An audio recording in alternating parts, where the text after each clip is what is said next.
a gente. Qual o significado de trabalho para você? O que é trabalho para você? E quanto mais você se descobre, mais aquilo que você escolhe faz sentido para você.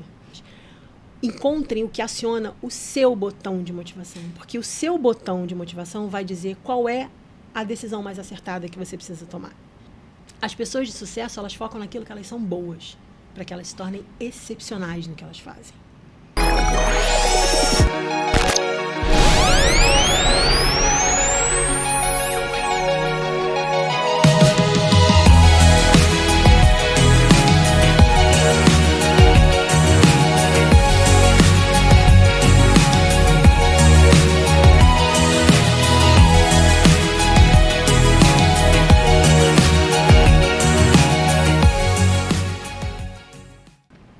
Bem, gente, tudo bem? Estamos aqui de novo, mais um RH Debate Podcast. Dessa vez com uma grande amiga, uma pessoa que eu conheço há muitos anos, oriunda da criação do RH Debate, do Fórum RH Debate. É uma pessoa que me ajudou muito, e ao caso Henrique no início, depois com o falecimento dele com a Regina. E ajuda em família, porque o marido dela, o Mário, famoso Mário do RH Debate, era o responsável por todas as nossas redes, site, por tudo aquilo que envolvia a parte tecnológica do RH Debate. A Roberta é uma profunda conhecedora de desenvolvimento humano, treinadora, professora, grafóloga, uma espetacular grafóloga, mas hoje o tema é diferente. Hoje a gente vai falar sobre saúde mental no trabalho. A gente vai tentar, nesse podcast, aumentar a consciência das pessoas e dos próprios RHs sobre esse cenário da saúde mental no trabalho e os principais desafios contemporâneos que a gente tem. Eu vou pedir para a Roberta se apresentar para vocês antes da gente introduzir o tema. Bem-vinda, Roberta. Muito obrigada. Quero agradecer para vocês o convite, a oportunidade de estar aqui nesse outro formato da RH Debate. Sempre estarei em quaisquer formatos que existam, com certeza. É um prazer e um privilégio estar aqui com vocês. Bom, me apresentando um pouco, né, além do que o Léo já trouxe, a minha formação é em psicologia, eu sou especialista em gestão de recursos humanos e sou mestre em gestão organizacional. Então, a minha carreira vem na área de gestão de pessoas há mais ou menos 30 anos, onde eu trabalho muito com desenvolvimento, treinamento e especialmente com a humanização dos processos. Acho que esse é um ponto que é mais importante, que conecta muito com o que a gente vai falar aqui hoje. Roberta, vou fazer uma pergunta a você que é interessante. Eu olhando a pauta, você dá uma definição da origem do trabalho. A palavra trabalho, que vem de tripalium, que ela significa, na realidade, tortura até, porque isso aqui era o tripalium, na realidade são três paus que eram fincados no chão. Sim. E ali o escravo era excruciado. Uhum. E eu fui pesquisar, é interessante que existem outras formas. Nós temos no grego e temos também no hebraico. E interessante que tanto no grego quanto no hebraico, também a palavra correspondente, no hebraico é avodá. E no grego, eu fiz o dever de casa, mas enfim, em todas as outras línguas também quer dizer excruciar, quer dizer algo ruim, né? Castigo, seria um castigo.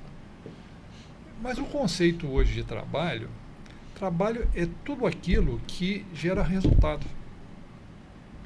Alguém vai dizer assim, mas e a dona de casa? Sim, o trabalho dela também gera resultado, a mãe também gera resultado para a criança, resultado para casa. Então, trabalho, hoje nós entendemos com qualquer atividade que gera resultado.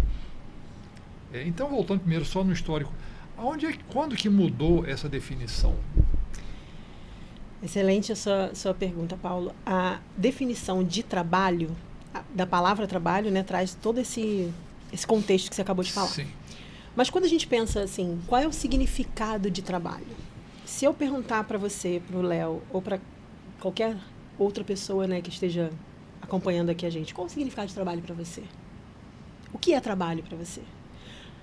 são muitas respostas diferentes. Algumas pessoas vão dizer que trabalho é prazer, outras vão dizer que trabalho é sustento, outras vão dizer que trabalho é obrigação, outras vão dizer que trabalho é fonte de energia. Então, o que acontece com a humanidade é que muitas vezes a gente começa a encontrar caminhos e formas de amenizar um pouco aquilo que inicialmente para a gente poderia ser um sofrimento. Mas a gente ainda traz algumas questões voltadas para isso. Por exemplo, a mulher, quando ela vai dar a luz ao filho, ela entra em trabalho de parto. Sim. Né? A gente, quando chega no domingo, já fica sofrendo porque amanhã tem que trabalhar. Né? Então, a questão é, a gente vem trabalhando com as pessoas um pouco dessa mudança de mentalidade. Né? O quanto que o seu trabalho pode ser algo que te traga satisfação, te traga realização, porque trabalho é produção, como você falou, né? Tudo que a gente entrega. Isso vem mudando já faz algum tempo, porque as pessoas estão começando a enxergar trabalho de formas diferentes. Quando você começa a fazer, por exemplo, orientação de carreira, orientação profissional, você começa a dar para essas pessoas uma possibilidade de autoconhecimento, para que elas comecem a entender, bom, se eu tenho essas características e se é isso que me impulsiona, então eu vou buscar algo que me direciona para esse contexto. Né? O que a gente tinha lá atrás de orientação vocacional, por exemplo, quando a gente tinha o olhar da vocação, né, que ainda era muito voltado para qual é a área que você tem vocação, qual é o instrumento mais técnico que você usa. Hoje a gente não trabalha a orientação profissional só pensando vocação, né? A gente trabalha muito mais autoconhecimento. E quanto mais você se descobre, mais aquilo que você escolhe faz sentido para você. Ao longo da minha trajetória, eu estive com algumas oportunidades de fazer programas de estágio e de trainees, né? Programas de seleção de estágios e trainees. E eu sempre falei muito para esses jovens, sempre falei para o meu filho também, né? Observe o que faz você se sentir mais interessado, né? A motivação, do ponto de vista da psicologia, a motivação ela é um processo interno. Ninguém motiva ninguém. Não existe palestra motivacional. Porque a motivação ela é interna. O que você tem é o que a gente chama de motivação extrínseca, que são os estímulos, que são os impulsos, que são os... você pode incentivar alguém a fazer alguma coisa, mas você não motiva a pessoa. Motivação é interna. Então, nesses programas, eu sempre dizia muito isso para os jovens. Encontrem o que aciona o seu botão de motivação, porque o seu botão de motivação vai dizer qual é a decisão mais acertada que você precisa tomar. Então, quando a gente começa a trabalhar nesse sentido, a gente começa a entender que o trabalho ele precisa ser algo que aciona o seu botão. Então, se o que aciona o meu botão, que me faz sentir motivada é ter muito dinheiro, então eu preciso buscar um trabalho que me traga uma remuneração que vai me satisfazer. Se o que me impulsiona é trabalhar por uma causa, fazer algo por uma causa, então o meu trabalho precisa estar conectado com algo para fazer essa causa. Então, acho que muitas vezes a gente vem trabalhando em desenvolvimento humano, em processos de mapeamento de competências, né, assessments, que acaba sendo oportunidade de você mostrar para as pessoas onde estão aí as suas fortalezas, onde é aquilo que você pode melhorar e o que traciona você. Né? Eu costumo dizer que ninguém que tem sucesso hoje tem sucesso porque fez alguma coisa a mais naquilo que não era muito bom. Né? Por exemplo, a gente aprende isso na escola, né? A gente aprende lá, quando a gente está estudando, que se a gente estuda português, matemática, estudos sociais e ciências. Antigamente era assim, na minha época era assim, né? E aí, se você não tem um bom resultado em matemática, por exemplo, o que você faz? Você foca em matemática para você melhorar matemática. Isso significa que você precisa sempre trabalhar para melhorar aquilo que você tem oportunidades de melhoria. Só que você só melhora em matemática e deixa os outros do lado, você fica mediano. As pessoas de sucesso, elas focam naquilo que elas são boas, para que elas se tornem excepcionais no que elas fazem. Você agora me trouxe um entendimento que eu já assisti diversas palestras motivacionais e saí assim, não consegui me motivar. Olha as pessoas dando pulinhos, digo, gente do céu, eu não estou nessa vibe, não sei porquê.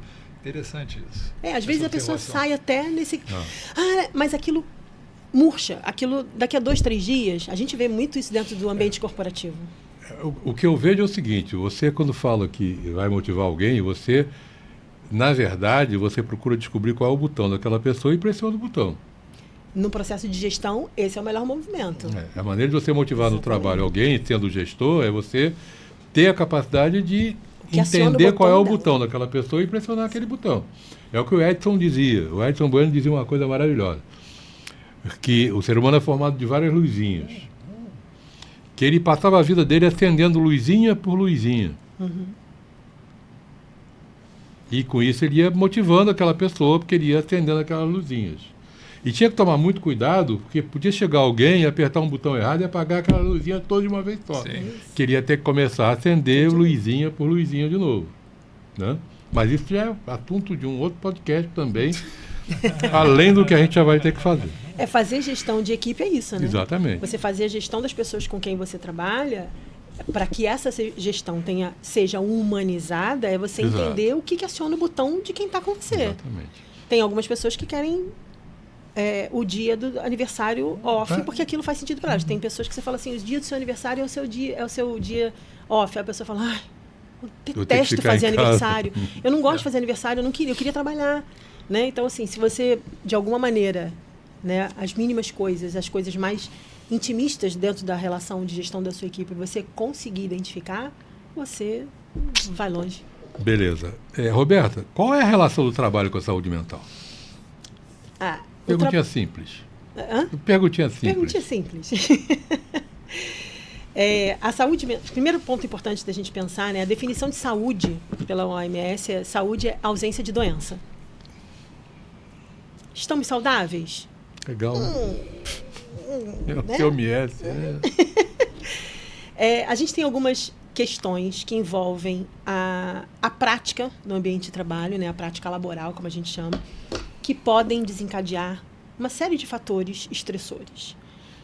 A competição, velada ou não, né, o nível de produção, o nível de entrega. Esses dias eu até postei no meu Instagram assim, a cultura, a rotina, a produção, a atividade do excesso, do exagero, do corrido, é uma produtividade tóxica. Então, você tem que estar sempre, o tempo inteiro disponível, você tem que estar sempre, o tempo todo fazendo, entregando e tomando cuidado, porque se você não fizer, o outro vai fazer. E isso vai gerando nas pessoas, né, essa busca incessante por algo que você não sabe nem o que é, mas que você está naquele processo. Então, quando a gente fala da relação de trabalho com saúde mental, a gente está falando especificamente de tudo aquilo que implica a possibilidade de trazer para o indivíduo qualquer comprometimento que vai envolver aspectos de estresse, algum adoecimento físico, algum adoecimento com relação a dificuldade de relacionamento, com relação a necessidade de buscar alguns outros recursos, porque a gente tem os nossos recursos, né, o nosso repertório, como eu falo, né? E cada um de nós tem o seu suporte interno. Então, eu tenho um suporte psicológico que me ajuda a lidar com algumas questões. Outras pessoas não têm. E muitas vezes a gente vive num ambiente corporativo onde existe uma regrinha, né? Existe uma lógica. Aqui a gente trabalha assim, faz desse jeito, entrega nesse nível para buscar esse resultado. Nem todas as pessoas estão tracionando da mesma forma. Nem todas as pessoas estão preparadas para aquilo da mesma maneira. Então, muitas vezes, a gente vê que a própria organização do trabalho, que é a maneira como você executa as suas tarefas, pode te adoecer. Pode ser que você não esteja preparado para aquilo, pode ser que você não tenha conhecimento suficiente, competência suficiente, né, para realizar. E pode ser também que aquilo não faça tanto sentido para você, que você não esteja no lugar que te agrade, que você não esteja no lugar que te satisfaz. Então, tudo que a gente fala sobre trabalho, do ponto de vista na psicologia, a gente está muito conectado com a psicodinâmica do trabalho. A psicodinâmica do trabalho é uma área que fala muito sobre fatores psicossociais e adoecimentos relacionados ao trabalho. Então, a gente tem as pesquisas começaram dentro dessa área com Dejours, né, Christophe Dejours, que trouxe para a gente, inicialmente, ele começou pesquisando sobre a psicopatologia do trabalho. Ele tinha na cabeça dele uma relação causalista de trabalho adoece. E ele foi para o campo buscar essas informações, né? Quando ele começou a fazer as pesquisas dele, ele começou a descobrir que assim, existia um cenário tenso, estressante, mas que algumas pessoas naquele cenário adoeciam e outras não. E aí ele começou a pensar, como, né, que pessoas submetidas a uma mesma condição, algumas adoecem, outras não. E aí ele começou a entender que cada pessoa tem a sua psicodinâmica. Cada pessoa consegue lidar com as situações de forma diferente. E isso diz respeito ao repertório que essa pessoa tem, diz respeito à forma como ela percebe o mundo, né? A percepção do mundo, ela está relacionada com a maneira como a gente conecta os estímulos que a gente tem com os nossos 5 sentidos. A gente percebe o mundo pelos nossos sentidos, né? E uma vez que você tem essa percepção, você faz a inferência, você faz a categorização daquilo e você coloca lá naquela caixinha, né, que você identificou. É perigoso, é bom, é ruim, é gostoso, não é gostoso, é feio, é bonito, né? Daí a necessidade tão grande do ser humano em categorizar tudo. A gente precisa classificar tudo, a gente tem que classificar. Sim. Né? E é nesse contexto que a gente começa a entender que algumas pessoas conseguem usar recursos, suportes psicológicos e recursos internos baseados nos seus repertórios que vão fazer com que elas lidem com aquela situação de maneira completamente ok. E outras pessoas não vão conseguir fazer isso. Então, a relação entre a saúde mental e o trabalho envolve um ponto que está conectado com os repertórios, os recursos e as estratégias de enfrentamento que cada um de nós temos, mas também a maneira como isso é transmitido, né, executado dentro daquela organização.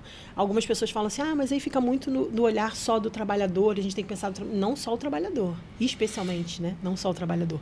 É claro que a gente vai desenvolver esse indivíduo para que ele possa ter ferramentas e possa encontrar as suas próprias estratégias de enfrentamento, que a gente tem na psicologia estratégias coping, que a gente chama, né, que são as estratégias de enfrentamento específicos focadas no problema ou na emoção.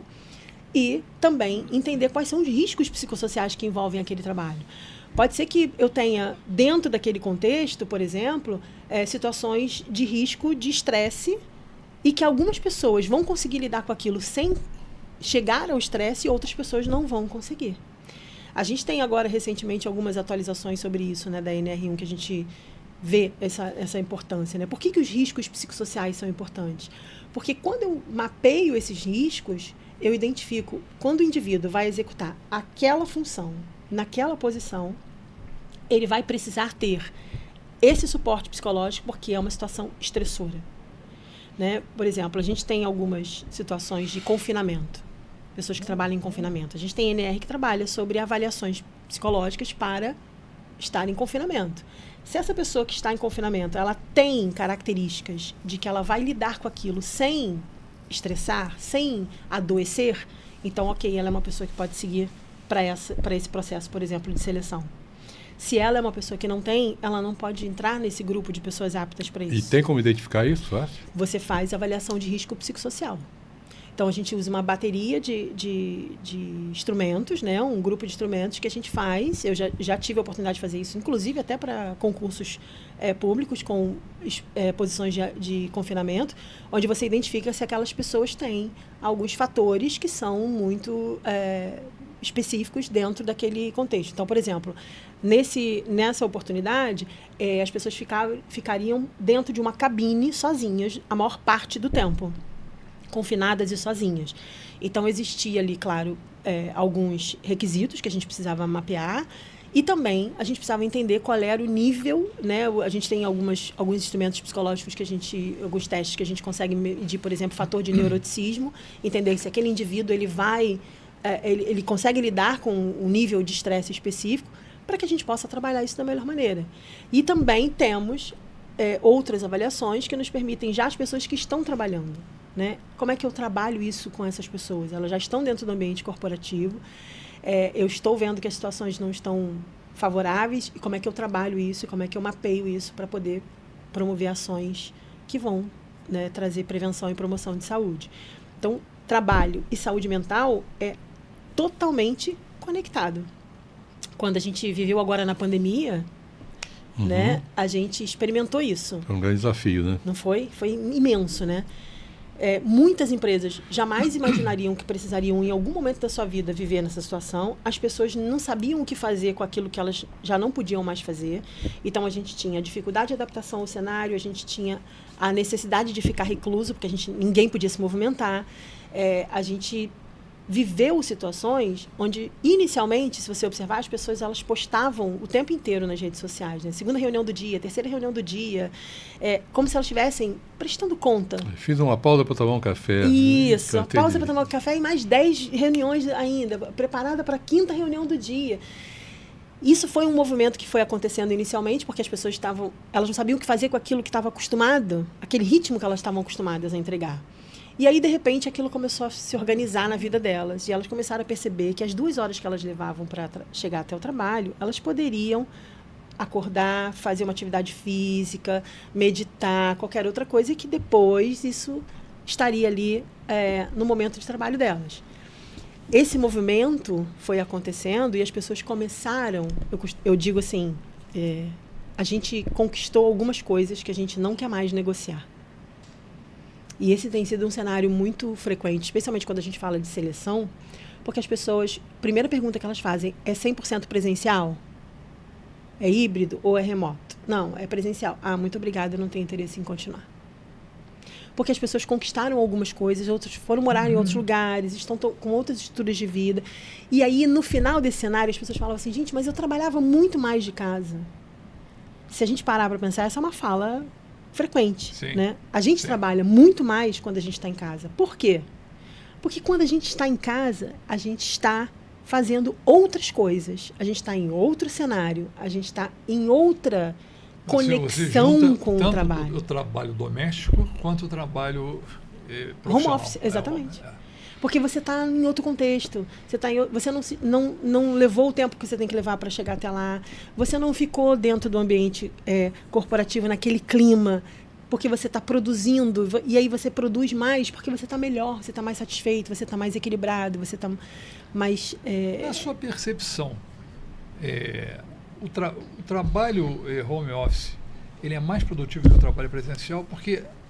A impressão que eu tenho é que o trabalho presencial consegue ser mais produtivo por um motivo. Você está focado só no trabalho, você não está focado nas coisas que estão acontecendo em casa. Se é filho, se é neto, se é o cachorro do vizinho, enfim. No trabalho, você está ali direcionada só para aquilo. Tá? Como é a sua percepção a respeito disso? Eu não vejo diferença. Assim, não diferença. Assim. Eu não diria que um é mais produtivo do que o outro. Primeiro ponto, eu acredito que depende muito das pessoas, né, que estão ali. Você pode ser uma pessoa que é capaz de manter foco na sua casa ou no seu trabalho. Eu penso assim, o ambiente em si, ele vai influenciar, mas a gente tem algumas questões que não são só as questões da nossa vida pessoal. A gente também tem as questões do nosso trabalho quando a gente está no ambiente corporativo.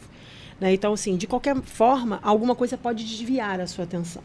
Sim. O que a gente tem hoje é uma cultura que a gente traz, nossa, né, de que o trabalho presencial é aquele trabalho que eu sei que você está trabalhando para mim, porque eu estou te vendo ali, né? Você chega de manhã, você está lá, você é ótimo colaborador, você não falta, você está sempre ali executando as suas tarefas e tal. Efetivamente, o quanto que você trabalhou no seu dia enquanto você esteve na empresa? Porque você tem um cafezinho, você sai para fumar, você sai para beber uma água, você sai para conversar sobre alguma outra coisa, aí você tem uma outra reunião, aí você para na mesa do fulano para discutir alguma outra coisa, né? A gente tem essas relações interpessoais. Discutir o futebol do dia anterior. Tem o tempo que você leva para tomar o café na copa quando você chega, né? Vários clientes falam isso para mim assim, o nosso horário de trabalho é às 9. As pessoas chegam aqui 15 para as 9, aí vão para o refeitório, aí ficam tomando café, aí até sair do café e chegar no seu posto de trabalho demora um tempo. E as pessoas têm que estar lá. Eu falei, vamos entender como é que esse processo acontece?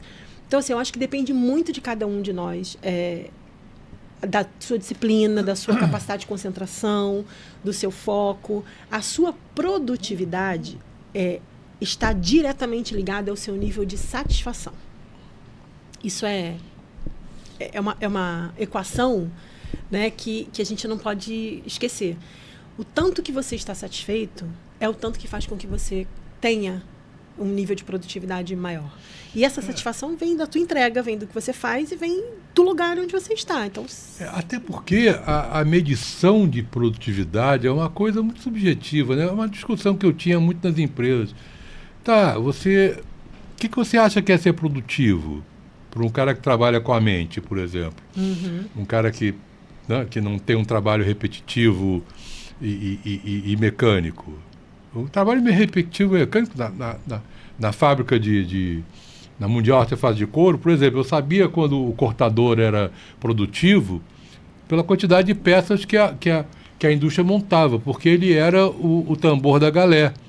Porque o som do corte influenciava a produtividade ritmo, das né? meninas que colavam as peças para montar as carteiras. É isso. Então, quanto mais rápido era o teu cortador, com menos perda, mais produtiva era a fábrica inteira. Então, quem tinha que ganhar era o cortador. É uma coisa complicada. Agora, e o cara que trabalha de uma forma mais mental, né? Aí existe até que se fala da lógica da produtividade, né, comparada com o sofrimento por inadequação. Exato. Você fala. Exato. Né? Fala um pouco disso pra gente. E tem um ponto importante sobre isso que você está trazendo, Léo, sobre esse exemplo que você trouxe, que é o que a gente fala de algum dos pontos que Desjures foi estudando quando ele foi desenvolvendo essa questão da psicodinâmica do trabalho, né? Que é exatamente essa questão da satisfação, né? Do como é que eu mensuro satisfação? Não tem como mensurar, porque é subjetivo. O que me satisfaz pode não te satisfazer.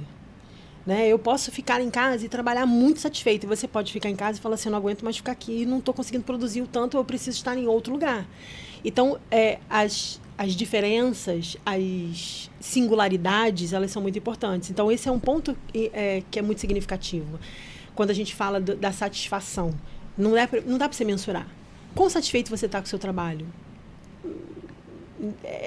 Você precisa conversar, você precisa ouvir. Não dá para você pegar, por exemplo, esse ritmo que você trouxe, o ritmo de produtividade era definido, né? O que impunha esse ritmo era exatamente a forma como a quantidade, né, e a velocidade para trazer esse resultado. Mas será que quem estava lá colando e entregando estava satisfeito? Você não tem. Você não tem, com certeza não. Você não tem como medir. Talvez estivesse. Talvez estivesse. Por quê? Porque eu estou aqui. Porque o significado de trabalho é subjetivo. Então, o mais importante quando a gente pensa sobre essas questões é entender que nem sempre aquilo que é tão pesado, tão difícil, tão ruim, não traz satisfação. Porque ainda que você, nos estudos de Desjures, ele entendeu o seguinte, ainda que as pessoas estivessem ali sobre o mesmo ambiente, ou talvez estressados com uma entrega, ou talvez com dificuldade de lidar com aquele trabalho, quantas vezes a gente passa por isso, né? Às vezes a gente está fazendo alguma atividade que gera um estresse absurdo, que gera um cansaço imenso, que você fala assim, não estou mais aguentando. E aí, no final, quando você entrega aquilo, você fala assim, consegui. E no caso, até ele passar numa loja com o marido, com alguém, você tá vendo aquela carteira? Fui eu que fiz.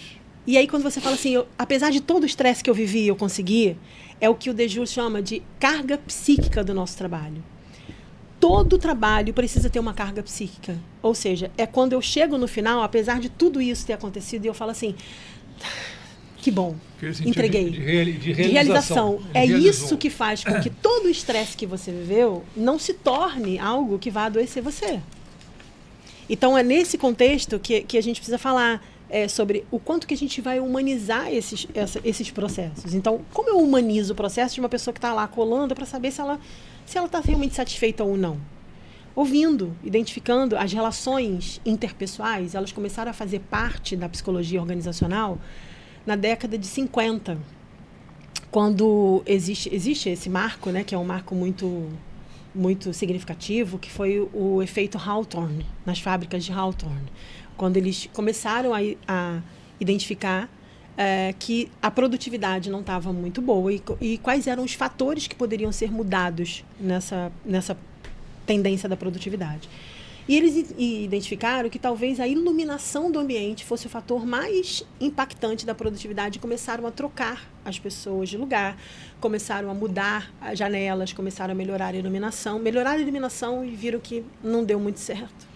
Começaram, então, a mudar as posições das pessoas e as pessoas começaram a ficar estrategicamente em posições que elas se viam, que elas conversavam. Aí a supervisão passava para entender o que estava acontecendo, e quando a supervisão passava, e as pessoas estavam todas ali meio que mais ou menos conectadas com essa pessoa que estava passando.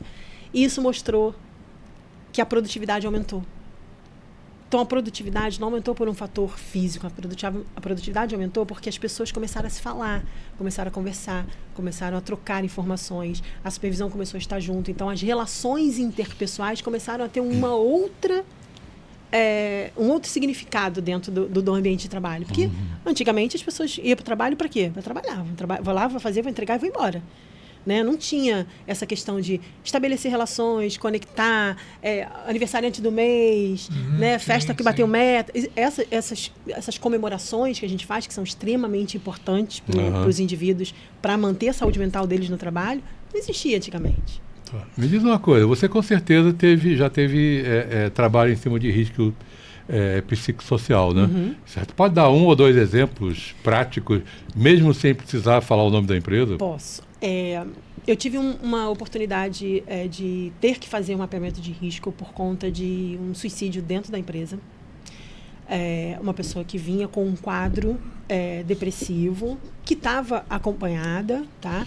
Mas que o que tinha adoecido... Lógico que primeiro a gente precisa entender o seguinte, não é só o trabalho, né? Existem todo o contexto que o indivíduo está, porque a gente é um ser humano, né, um organismo vivo, né? Mas existiam alguns pontos que eram alguns fatores estressores dentro daquele ambiente que foram, de alguma forma, agravando aquele cenário, né? E a empresa me procurou exatamente por conta desse contexto. Então, a gente teve aqui uma pessoa que já estava sendo acompanhada com depressão, mas que acabou suicidando, e a gente queria entender o quanto que nós, e foi até um movimento que eu achei muito interessante, que a empresa me procurou assim, a gente quer entender o quanto que nós poderíamos ter sido menos, um fator menos impactante, ou poderia ter contribuído para que isso não tivesse acontecido, e a gente não quer mais que isso aconteça, e o clima está muito ruim, porque as pessoas começam a falar, fulano se matou porque não aguentava mais o trabalho.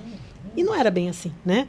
Então, eu fui fazer um mapeamento de risco com eles, fiz todo o processo, identificamos dentro das dimensões, né, que a gente tem, quais eram as características mais, os fatores mais estressantes, para que eles pudessem, então, trabalhar isso da melhor maneira. Montamos um plano de ação e a empresa hoje segue muito, muito tranquila, muito ok. E tem um outro exemplo, que aí é um exemplo mais de gestão, né? A empresa entendia que existiam dentro das diferentes áreas formas de gestão diferentes, equipes que traziam resultados, outras que também traziam, mas umas traziam com mais satisfação, com mais criatividade, outras traziam meio que porque tinham que entregar, né? Então, o quanto que os perfis de gestores estavam impactando ou não o nível de produtividade dessas pessoas, mas especialmente por conta do quanto que elas se mantinham ou não saudáveis para entregar, né? Aquela história do entregar a qualquer preço, né?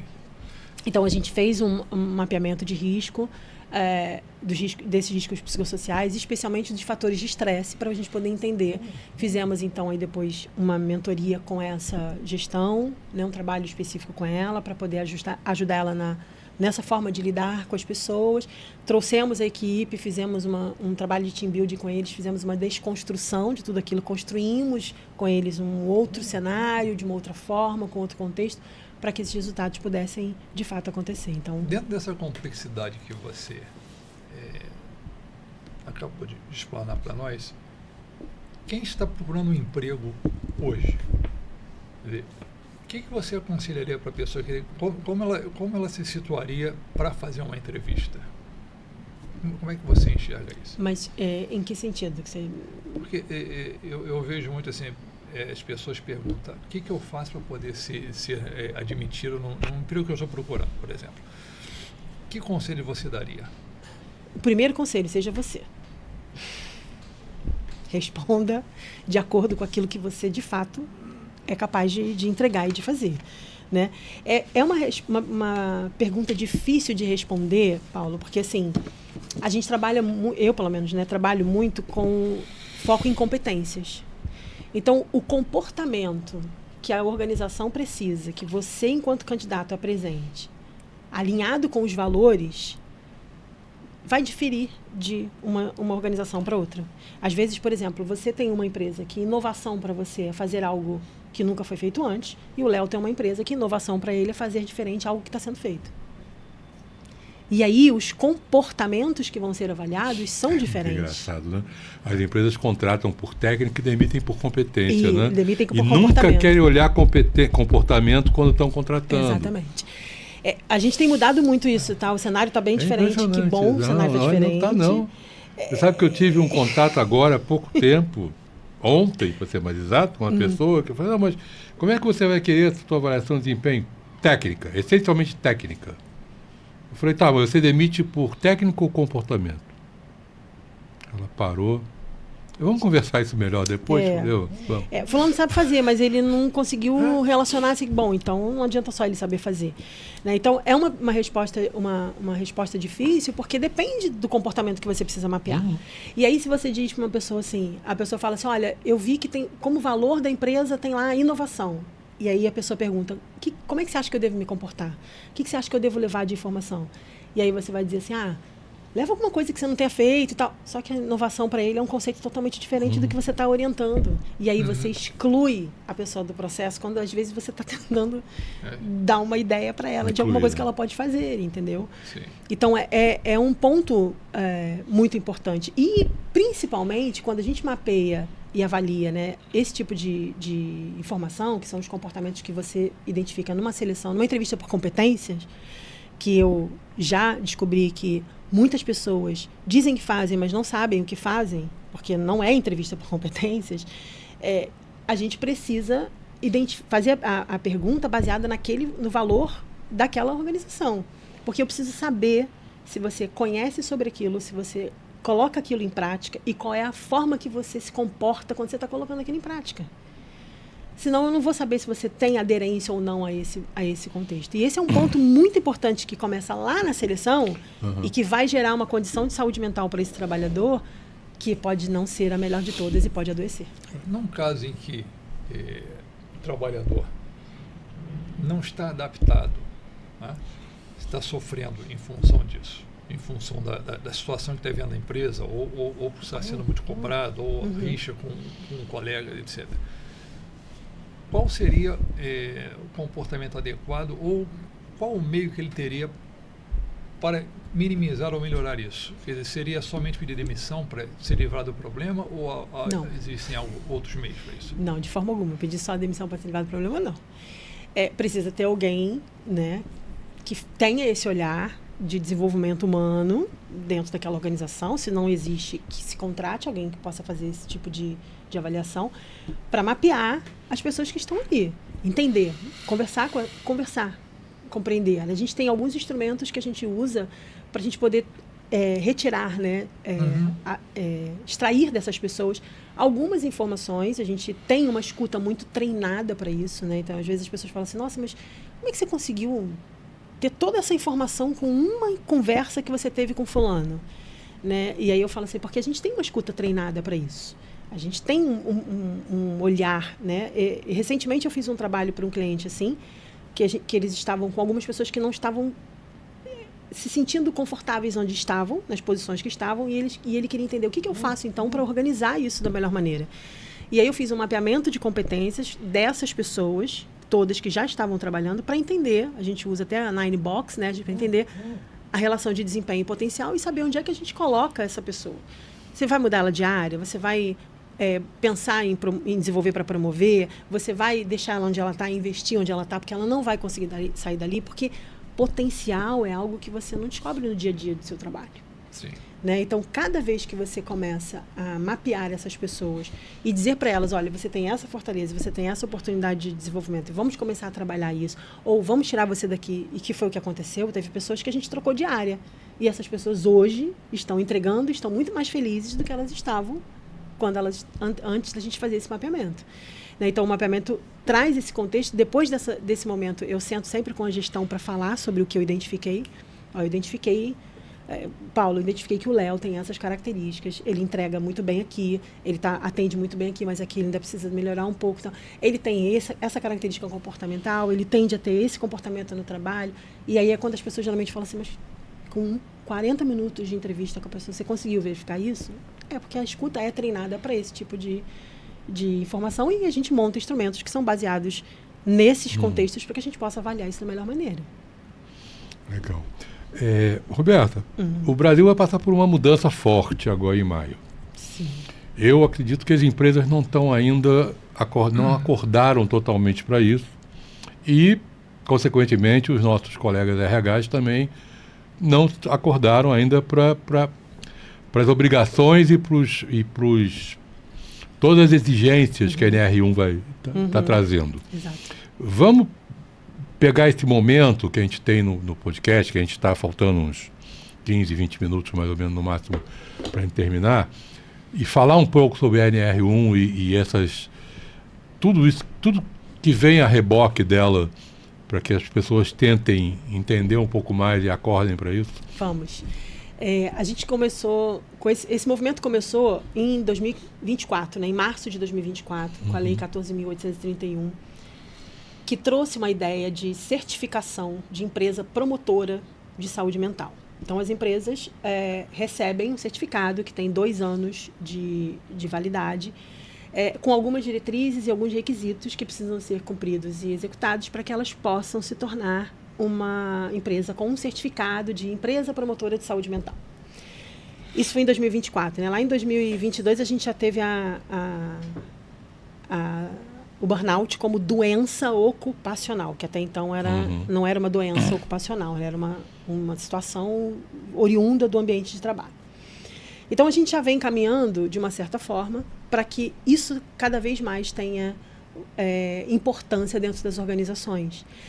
Mas, agora em maio, 25 de maio de 2025, se eu não me engano, acho que é 25 de maio, as empresas já vão precisar atender as exigências da NR1, que agora estão relacionadas com: você precisa mapear e reportar os riscos psicossociais no seu gerenciamento de risco ocupacional, e você precisa implementar ações que vão mitigar todas as questões que impactam saúde e bem-estar.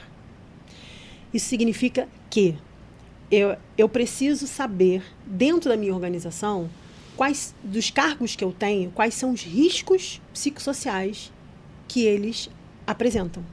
Então, eu preciso saber que pessoas que são mais vulneráveis a se estressar com barulho são pessoas... Esse é um risco psicossocial que eu tenho.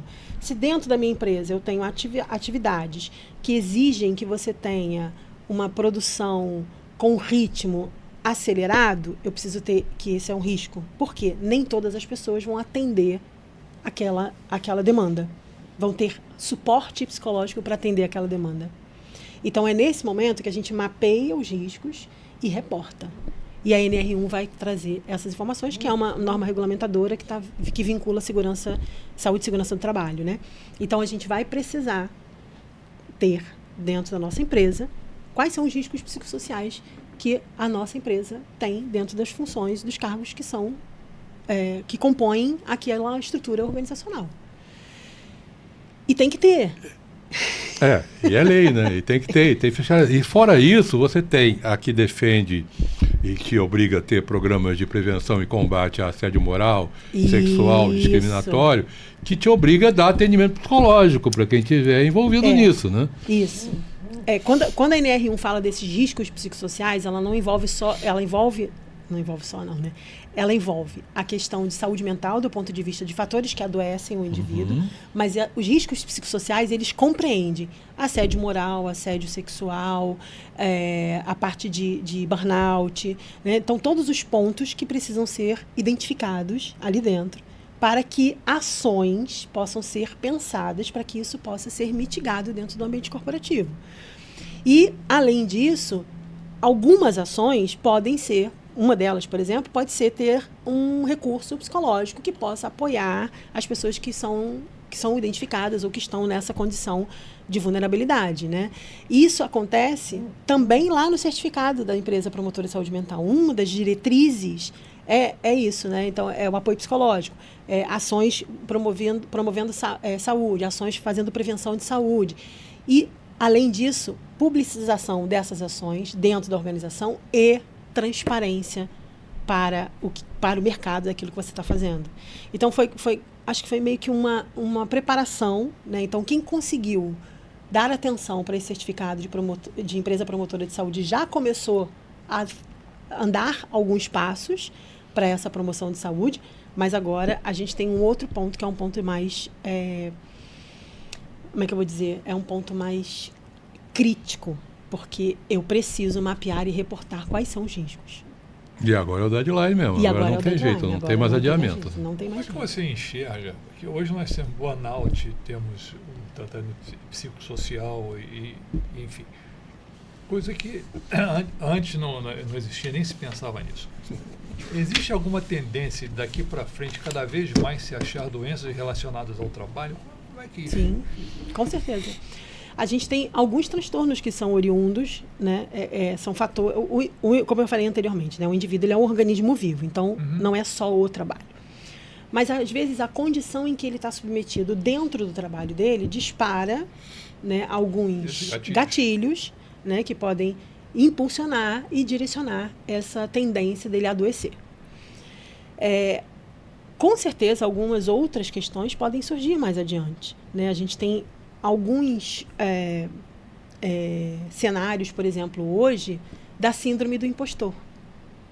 Traduz isso para quem A síndrome do impostor é aquela situação em que você tem condição de fazer, mas você não sabe se você vai conseguir.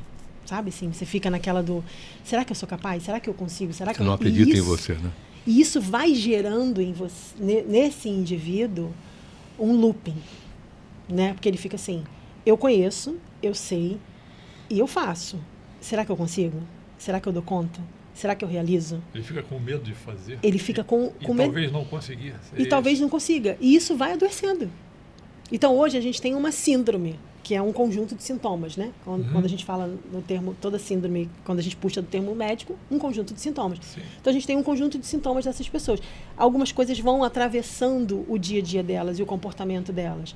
E se elas não encontram as estratégias de enfrentamento que elas têm com o repertório e o suporte delas, elas não conseguem lidar. Uma vez eu estava dando uma aula falando sobre essas questões, sobre essa questão, né, de que em ambientes diferentes as pessoas, alguns adoecem, outros não, né, porque cada um vai se utilizando desse repertório. E aí uma aluna falou assim para mim, professora, eu tenho um exemplo meu que eu posso compartilhar. Eu tenho um gestor que todas as vezes que ele me pede alguma coisa, ele me entrega, diz para mim, por exemplo, ele me entregou hoje na segunda, diz para mim que o prazo para entregar para ele é na sexta. Mas quando chega na terça-feira à noite, ele pergunta, e aí, já está pronto? E cada vez que ele me entregava alguma tarefa, e cada vez que isso acontecia, isso ia me deixando muito mal, muito mal, muito mal. Porque eu ficava assim, gente, mas eu ainda não fiz, mas eu tenho tantas outras coisas para fazer, mas o que eu tenho que priorizar? Será que eu estou dando conta? Será que ele está achando que eu sou boa? Será que eu estou dando o resultado que ele precisa? Será que ele vai me substituir? Olha como é que a cabeça vai, né, funcionando. E ela falou assim, e aí eu entendi o seguinte, que o que me fazia mal era a forma dele me cobrar muito antes do período que ele tinha me dado e logo após o momento que ele tinha me entregue a tarefa. Então, todas as vezes que ele me entregava alguma coisa, eu fazia e deixava lá. E quando ele me perguntava na terça-feira, eu respondia para ele assim, não, tá tudo bem. Eu só entregava na sexta porque foi o prazo que ele me deu.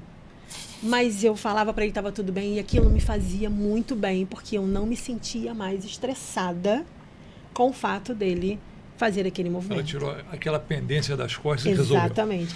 A estratégia dela foi baseada no problema. Como a gente fala, né? A estratégia baseada no problema. Qual é o problema? Ele me cobra e eu ainda não consegui entregar. Ela resolveu isso. A gente também tem estratégias que são baseadas na emoção. Você às vezes está numa reunião, a pessoa fala alguma coisa e você fica desconcertado e aí o seu corpo começa a reagir. Aí você começa a ter taquicardia, você começa a tremer, você começa a suar, você começa a ficar com uma certa falta de ar. E aí você faz o quê? Você sai daquele lugar, porque você quer que o seu corpo volte ao estado, né, de equilíbrio. E aí algumas pessoas pedem para sair, vão pro banheiro e choram. Chora, extravasa e volta. A estratégia de enfrentamento foi focada na emoção. Eu quero tirar essa emoção de mim para eu poder voltar nessa situação. E são estratégias que muitas vezes as pessoas não sabem que elas têm. Porque a sua estratégia de enfrentamento você tem. Você sabe como lidar com essas situações. Você não sabe exatamente como colocá-las em prática. Então, quando a gente pensa em trabalho e saúde mental, esse é um ponto também que a gente apoia os trabalhadores.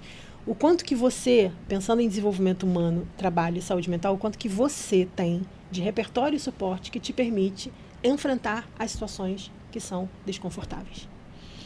Muito bem. Fazer uma perguntinha, eu vou mexer num outro ponto aqui.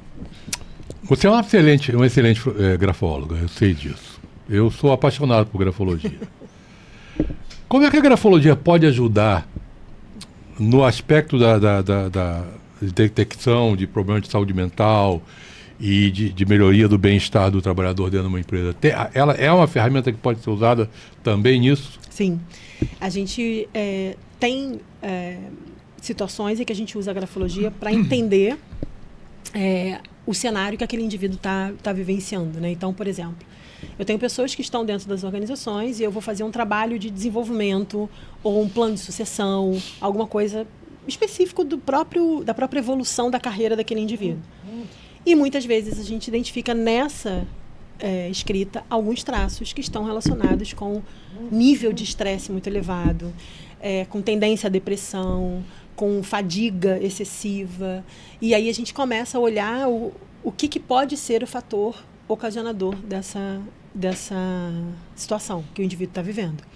Então, a gente pode olhar por conta de identifiquei nessa escrita esses fatos, ainda que esse não tenha sido o meu objetivo principal, né? Mas eu também posso pedir que as pessoas da empresa ou que o próprio indivíduo realize lá a redação para que a gente possa identificar características circunstanciais que aquele indivíduo esteja vivenciando e que possam estar afetando a estrutura de personalidade dele.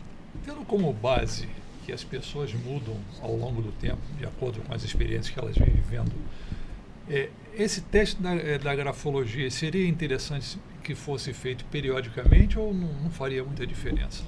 Não, a grafologia, ela mostra pra gente que as pessoas mudam, crescem, evoluem e se desenvolvem. Então, a sua evolução da escrita vai trazer para mim aspectos gráficos que são características dessa evolução. Mas a sua estrutura de personalidade, ela fica ali, presente. Um exemplo para você entender isso melhor, por exemplo. Você é uma pessoa que é essencialmente generoso. Só que você já passou por tanta coisa na sua vida que agora você já... Peraí, deixa eu entender primeiro. Não vou lá de cara, não vou fazer, você tá, né? Você mudou a maneira de se comportar com relação à sua generosidade. Mas você não deixou de ser generoso. Então, essa evolução, ela acontece. Pode ser que você mude a forma de executar, mude a estrutura não muda. A estrutura a sua estrutura de personalidade, ela permanece. Então, você tem essas características. E um outro ponto ótimo que você trouxe, Paulo, que você me perguntou assim, é do teste da grafologia. A grafologia não é um teste. A gente sempre fala sobre isso. Por quê? Porque o teste, ele subentende crivo, ou inventário, ou pontos que... Sim. Isso significa isso. Isso, né? Como a gente faz na psicologia, a gente traz a característica do teste assim. E a gente não tem... Muito embora a gente saiba que você escrever assim, se tem essa característica, esta característica, ela não é só aquilo. Eu costumo dizer, todo mundo que já foi meu aluno ou que é meu aluno vai reconhecer essa minha fala, que eu costumo dizer o seguinte: nada sozinho na grafologia quer dizer alguma coisa. Porque você diz assim, o A sim significa que você fala bem, que você tem fluidez de fala. Mas se ele está associado com uma outra característica, isso pode mudar um pouco essa representação. Então, é sempre um conjunto, entendeu? E aí a gente não tem um manual, um crivo, isso significa isso, né? Então, a gente tira ela dessa característica de instrumento. A gente diz que é um instrumento de avaliação relacionado com os aspectos gráficos da sua escrita. Como se fosse uma correia de transmissão que um elo depende do outro. Exatamente. Porque, por exemplo, eu tenho um traço de liderança. Esse traço de liderança, ele associado com outro aspecto, ele pode ser uma liderança impositiva, ele pode ser uma liderança déspota, ele pode ser uma liderança inspiradora, ele pode ser uma liderança transformadora. E o traço está lá. Eu e você temos o mesmo traço. Só que você lidera por convencimento e eu lidero por imposição. Mas isso é assunto para um próximo podcast. Isso pode ser mudado ao longo do tempo, por exemplo, um líder déspota pode... emendar o novo podcast agora. Eu só quero saber se pode ser mudado ao longo do tempo ou não. A gente pode ajustar algumas características. Às vezes, a gente tem alguns pontos da grafologia que falam sobre reeducação do gesto gráfico. A gente tem uma área da grafologia que é a grafoterapia, onde a gente começa a trabalhar movimentos para melhorar as zonas que você... Porque tem zona que vão falar de ideias, tem zona que vai falar de superego, tem outra que vai falar de prazer, e o que você precisa expandir mais, encolher mais, e aí assim a gente vai trabalhando, sim.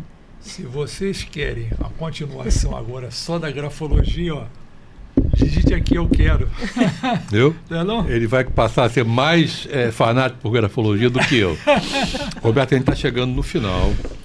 A gente vai te pedir que você faça uma reflexão sobre o que você achou, o que você entende, que mensagem você gostaria de passar para as empresas, e para os RHs principalmente. O que eu achei, o que eu entendo. E é uma maravilha estar aqui com vocês, foi muito bom estar aqui com vocês. Muito obrigada pela oportunidade de trazer uma pauta tão rica, tão valiosa, que muitas vezes a gente pensa voltado para pessoas, né, voltado só para os trabalhadores, mas que precisa ser algo pensado pelas empresas. Eu costumo dizer que as pessoas são os superpoderes das organizações. Se você não entende pessoas, você não entende negócios, você não entende de organização, você não entende nada, né? São as pessoas que fazem esses movimentos. Então, é uma oportunidade, para mim, muito significativa, muito valiosa. Então, que bom que a gente teve esse movimento. E o que eu queria deixar aqui, né, de recado, assim. Todo mundo trabalha. A gente não tem emprego, mas a gente trabalha, né? São coisas distintas. Todo mundo trabalha, mas nem todo mundo traciona a carreira da melhor forma ou da forma que gostaria de tracionar. Isso envolve questões de saúde física, de saúde mental, de bem-estar e de propósito. Então, quando a gente pensa que as pessoas são os superpoderes das organizações, eu acredito que as organizações elas precisam conhecer, desenvolver e reter os seus potenciais. Isso não está relacionado só com qual é a tarefa que você dá e qual é a dificuldade que você entrega ou qual a atribuição daquele cargo. Mas isso tem a ver com o quanto que esse indivíduo se conecta com aquilo que efetivamente ele vai realizar. Porque quanto mais ele realiza com propósito, melhor é a saúde física e mental dele dentro da organização. Maravilha, Roberta.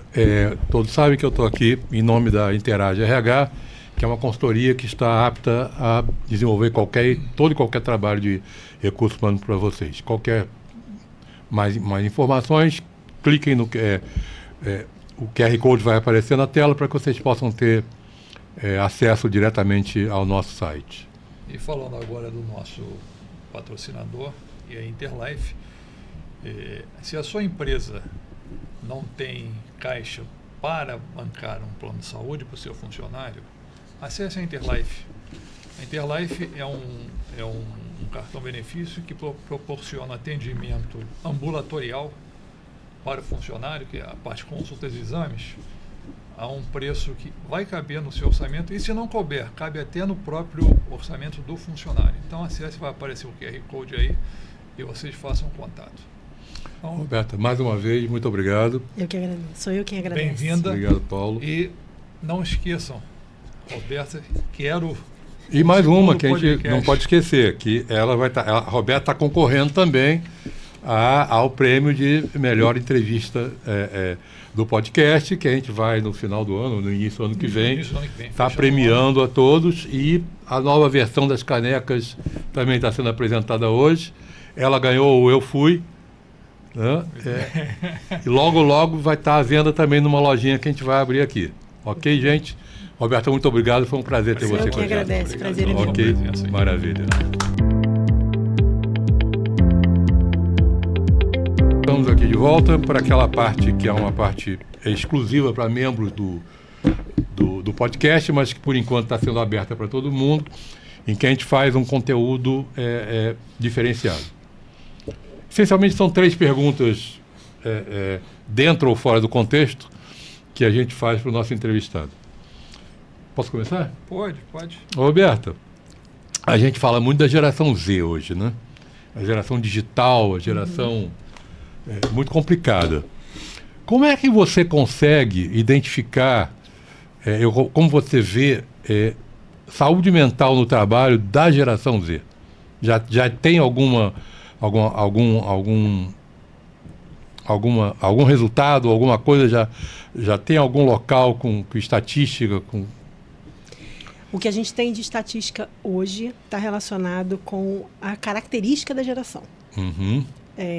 As pesquisas mostram muito o que eles prezam, o que eles valorizam, né, como que eles buscam suas oportunidades de trabalho, o tempo que eles ficam, o que eles consideram. Então está muito mais voltado para esse movimento de o que essa geração tem trazido de informação para que então a gente possa pensar como é que a gente vai trabalhar isso. E são eles que estão ditando as regras, tá? Uhum. São eles que estão ditando as regras. Com certeza. Porque eles dizem assim, eu vou fazer isso, e eu vou viver que horas?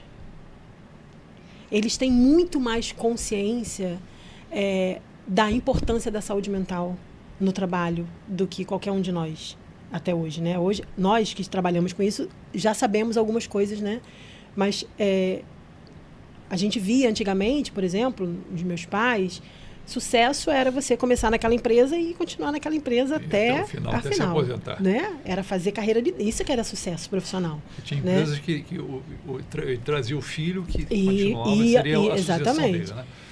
Hoje não é isso. Hoje você está fazendo... Eu compartilhei recentemente uma situação que eu vivenciei no meu LinkedIn, de uma pessoa que chegou para mim e falou assim, eu fui contratado para fazer uma atividade, me colocaram numa outra área e eu comecei a fazer uma atividade totalmente operacional e aí eu fui conversar com o meu gestor que eu não estava satisfeito com fazer aquilo daquele jeito, só conferir coisas ou botar ali na planilha e sugerir para ele algumas outras questões e algumas outras melhorias. E ele concordou comigo. Eu falei, mas não fez nenhum movimento de que eu ficava. E eu resolvi sair. Qual o maior investimento que as empresas poderiam fazer hoje para ter relevância no futuro? Com relação à saúde mental, eu acredito que esteja muito vinculado com a questão de olhar para as pessoas e olhar para os processos. Eu costumo dizer que nós, profissionais da área de gestão de pessoas, somos navegadores de paradoxos. Né? A gente tem lá interessante a definição. A organização que fala, eu preciso que faça assim. E a gente tem o pessoal aqui, mas eles só querem que a gente faça. Né? E aí você precisa encontrar essa conexão. Então eu falo, muitas vezes quando eu chego num cliente, que eu vou fazer um trabalho de consultoria de gestão de pessoas, eu falo isso para o cliente. Eu falo, eu vim fazer esse meio de campo. Né? Eu acredito que o investimento que a empresa mais poderia fazer pensando em futuro é investir nas pessoas. Né? A gente tem uma frase que fala muito que circula muito na internet, né? Que o CFO fala assim, mas e se a gente treinar todo mundo e eles forem embora? E aí o CEO pergunta para ele assim, e se a gente não treinar e eles ficarem? Né? Muitas vezes eu chego em alguns clientes que eles me perguntam assim, mas quanto que isso vai me custar? Aí eu falo para ele assim, não sei qual vai ser o custo para você, mas eu sei qual vai ser o investimento na sua empresa. Porque a relação precisa mudar, eu acho que nesse sentido. Então, o que as empresas precisam hoje entender para garantir essa relevância no futuro? Mapeiem as pessoas, identifiquem os potenciais, identifiquem os riscos psicossociais, porque quando você sabe qual é o risco psicossocial que aquela atividade vai trazer para quem está naquele local de trabalho, naquela posição de trabalho, você vai trazer pessoas que tenham melhores recursos psicológicos, melhor suporte psicológico, melhor repertório para lidar com aquelas situações. Porque você pode não adoecer num ambiente de tensão e de pressão, e eu posso adoecer. Sim. E aí, se eu sei que aquele é um ambiente de pressão, por que você vai me contratar? Por que ele vai me contratar e não contratar você? Né? Então, se eu sei que aquele é um risco, eu preciso mapear e preciso rastrear e preciso colocar ali, reportar. É um ambiente de pressão contínua, de pressão elevada, de estresse alto. A pessoa aguenta? A pessoa tem condição? Ela consegue lidar com aquilo? E aí, esse é o momento em que a gente faz a avaliação para identificar qual é o nível de entrega que você tem. Se você consegue ou não atender, usando vários instrumentos, inclusive a grafologia, para poder fazer esse mapeamento. E isso facilita muito, tanto do olhar da organização quanto a condição que a gente vai trazer para esse colaborador. Como um dado que seria um alerta, você tem, e já existe alguma estatística, baseada em pesquisas feitas em empresas que fazem esse mapeamento, quantos % da força de trabalho brasileira hoje sofre de algum tipo de doença mental?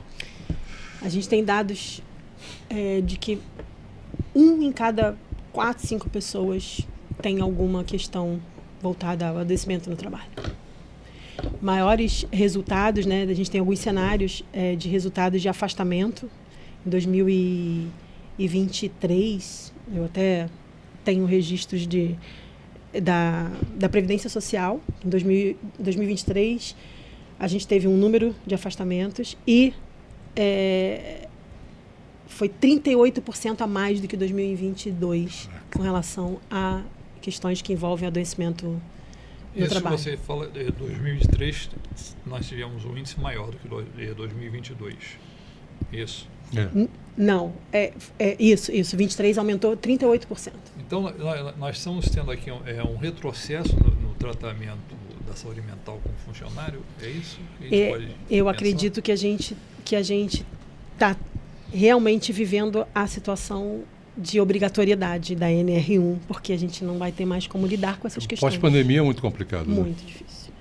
Em 2021, que foi logo após, a gente teve 49% dos líderes das empresas preocupados com essas questões de saúde mental.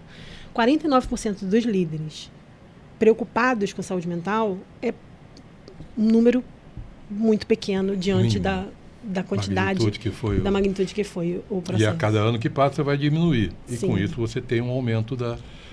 A busca pelo termo saúde mental na pandemia, os dados do Google, aumentou 120% durante a pandemia. As pessoas iam lá entender o que é isso. Né? Muitas vezes até para entender o que está acontecendo comigo. Né? Sim. São situações, de fato, que eu acho que a gente chegou, né? Acho que a NR1 vem sendo para a gente aí um marco. Acho que é um grande alerta para todas as empresas que não querem conviver com fatos como Exatamente. esse seu cliente. Né? Exato. Gente, fiquem atentos, hein? É isso aí. Bom, muito obrigado mais uma encerramos vez. aqui mais esse podcast. Foi ótimo. Adorei. E não vamos esquecer, você vai estar com... Você vai voltar para falar da minha paixão, que é a grafologia. Da minha também. Pelo menos. Não, e eu agora fiquei apaixonado por isso. Tá vendo? Somos 3. Você vai trazer até um texto para lá na hora fazer análise sua, né? Gente, muito obrigado. Até a próxima. Votem, deem a sua votação. Vamos lá, aperte o botãozinho. E se inscrevam, pelo amor de Deus. A gente tem um short com mais de 1.200 visualizações e o número de inscrição não sobe. Que se inscrevam, apertem o sininho. Isso. O YouTube não quer deixar, mas se inscrevam, vai lá. Até a próxima, então. Até o próximo podcast. Isso aí, obrigado. Obrigada.